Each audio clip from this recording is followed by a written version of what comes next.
നമസ്കാരം. മിഡിൽ ഈസ്റ്റിലെ യുദ്ധം അറബിക്കടലും കടന്ന് ഇന്ത്യൻ മഹാസമുദ്രത്തിലേക്കും വ്യാപിക്കുന്നു. ലോകത്തെ മുൾമുനയിൽ നിർത്തിക്കൊണ്ട് ബ്രിട്ടീഷ് അമേരിക്കൻ സൈനിക താവളമായ ഡീഗോ ഗാർഷ്യയെ ലക്ഷ്യമാക്കി ഇറാൻ മിസൈൽ ആക്രമണം നടത്തി. ഇതോടെ മേഖലയിലെ സുരക്ഷാ സമവാക്യങ്ങൾ പാടെ തകിടം മറിഞ്ഞിരിക്കുകയാണ്. ഇന്ത്യൻ മഹാസമുദ്രത്തിലെ തന്ത്രപ്രധാന കേന്ദ്രമായ ഡീഗോ ഗാർഷ്യയ്ക്ക് നേരെ ഇറാൻ 2 മധ്യദൂര ബാലിസ്റ്റിക് മിസൈലുകളാണ് തൊടുത്തുവിട്ടത്. ലക്ഷ്യസ്ഥാനത്തെത്തും മുൻപേ ഇവ തകർക്കപ്പെട്ടെങ്കിലും ആക്രമണ പരിധി ഇറാൻ വർദ്ധിപ്പിച്ചത് അമേരിക്കയും സഖ്യകക്ഷികളെയും ഞെട്ടിച്ചിട്ടുണ്ട്. ശ്രീലങ്കയ്ക്കും മാലിദ്വീപിനും തൊട്ടടുത്തുള്ള ഈ മേഖലയിലെ യുദ്ധകാഹളം ദക്ഷിണേഷ്യൻ രാജ്യങ്ങളെയും ആശങ്കയിലാക്കുകയാണ്.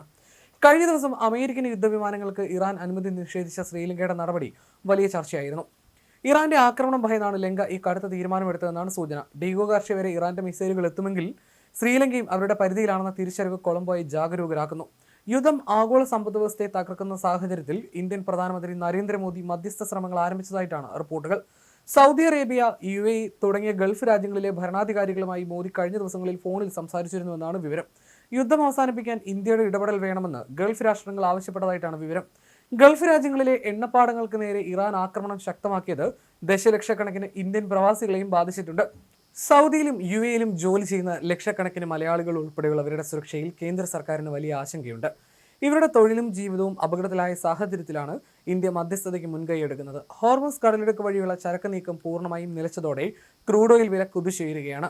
നിലവിൽ ബാരലിന് $105 വില വരും ദിവസങ്ങളിൽ $175 വരെ ഉയർന്നേക്കാമെന്ന് ആഗോള ഏജൻസികൾ മുന്നറിയിപ്പ് നൽകുന്നു. ഇത് ഇന്ത്യ ഉൾപ്പെടെയുള്ള രാജ്യങ്ങളിൽ വലിയ വിലക്കയറ്റത്തിനും കാരണമാകും. ഇറാനെ തരിപ്പണമാക്കുമെന്ന് ട്രംപ് ആവർത്തിക്കുമ്പോഴും സൈനിക നടപടികൾ കുറയ്ക്കുന്നതിനെക്കുറിച്ച് അദ്ദേഹം സോഷ്യൽ മീഡിയയിൽ കുറിച്ചത് ആശയക്കുഴപ്പം ഉണ്ടാക്കുന്നുണ്ട്.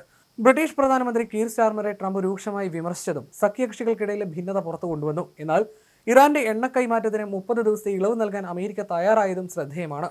യുദ്ധം രൂക്ഷമായതോടെ വാൾസ്ട്രീറ്റിൽ വൻ ഇടിവാണ് രേഖപ്പെടുത്തിയത്. നാസ്ഡാക്ക്, ഡൗ ജോൺസ് സൂചികൾ കൂപ്പുകുത്തി. ആഗോള വിപണിയിലെ ഈ അസ്ഥിരത ഇന്ത്യൻ വിപണിയും ബാധിക്കുമെന്ന് ഉറപ്പാണ്. യുദ്ധം നീണ്ടുപോയാൽ ലോകം വലിയൊരു സാമ്പത്തിക മാന്ദ്യത്തിലേക്ക് നീങ്ങുമെന്നും സാമ്പത്തിക വിദഗ്ധർ ഭയപ്പെടുന്നു. ഇത്രയും സംഘർഷങ്ങൾക്കിടയിലും ഇന്ത്യയുടെ 2 ഓയിൽ ടാങ്കറുകൾക്ക് കടന്നുപോകാൻ ഇറാൻ അനുമതി നൽകിയതും ശ്രദ്ധേയമാണ്. ഇന്ത്യയുമായിട്ടുള്ള നയതന്ത്ര ബന്ധം നിലനിർത്താൻ ഇറാൻ താൽപര്യപ്പെടുന്നു എന്നതിന്റെ തെളിവായിട്ടും ഇതിനെ കാണാം. പ്രകൃതിവാതകവുമായി എത്തിയ ഈ കപ്പലുകൾ സുരക്ഷിതമായി തന്നെ ഇന്ത്യൻ തീരത്തെത്തി. മൊജ്തബ കമീനിയുടെ നേതൃത്വത്തിൽ ഇറാൻ ആക്രമണം കടുപ്പിക്കുമ്പോൾ ലോകം ഉറ്റുനോക്കുന്നത് ഇന്ത്യയുടെ മധ്യസ്ഥ ശ്രമങ്ങളിലേക്കാണ്.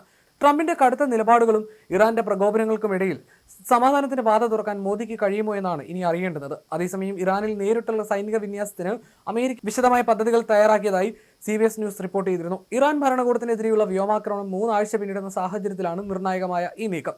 എന്നാൽ ഇറാന്റെ മണ്ണിലേക്ക് സൈന്യത്തെ അയക്കാൻ താൻ ഉദ്ദേശിക്കുന്നില്ലെന്ന് പ്രസിഡന്റ് ഡൊണാൾഡ് ട്രംപ് മാധ്യമങ്ങളോട് പ്രതികരിച്ചു. വൈറ്റ് ഹൌസിൽ ജപ്പാൻ പ്രധാനമന്ത്രി സാനെ തകൈച്ചിയുമായിട്ടുള്ള കൂടിക്കാഴ്ചയ്ക്ക് ശേഷമായിരുന്നു അദ്ദേഹം ഇത്തരത്തിൽ പ്രതികരിച്ചത്. താൻ സൈന്യത്തെ അയക്കുന്നില്ലെന്നും ഇനി അഥവാ അങ്ങനെ ഒരു തീരുമാനമുണ്ടെങ്കിൽ അത് മാധ്യമങ്ങളോട് വെളിപ്പെടുത്തില്ല എന്നുമായിരുന്നു ട്രംപ് വ്യക്തമാക്കിയത്. ലോകത്തെ ഏറ്റവും പ്രധാന കപ്പൽ പാതയെ ഹോർമുസ് കടലിടുക്കിലെ ഇറാൻ ആക്രമണത്തെ ചൊല്ലി അന്താരാഷ്ട്ര തലത്തിൽ തർക്കമുറുകയാണ്. ഹോർമുസ് കടലിടുക്ക് അമേരിക്കയ്ക്ക് ആവശ്യമില്ലെന്നും യൂറോപ്പും ജപ്പാനും ചൈനയുമാണ് ഇതിന്റെ ഗുണഭോക്താക്കളെന്നും ട്രംപ് ചൂണ്ടിക്കാട്ടി. അതുകൊണ്ട് തന്നെ കപ്പൽ പാതയുടെ സുരക്ഷയ്ക്കായി ഈ രാജ്യങ്ങൾ മുന്നിട്ടിറങ്ങണമെന്നും ട്രംപ് വ്യക്തമാക്കിയിരുന്നു.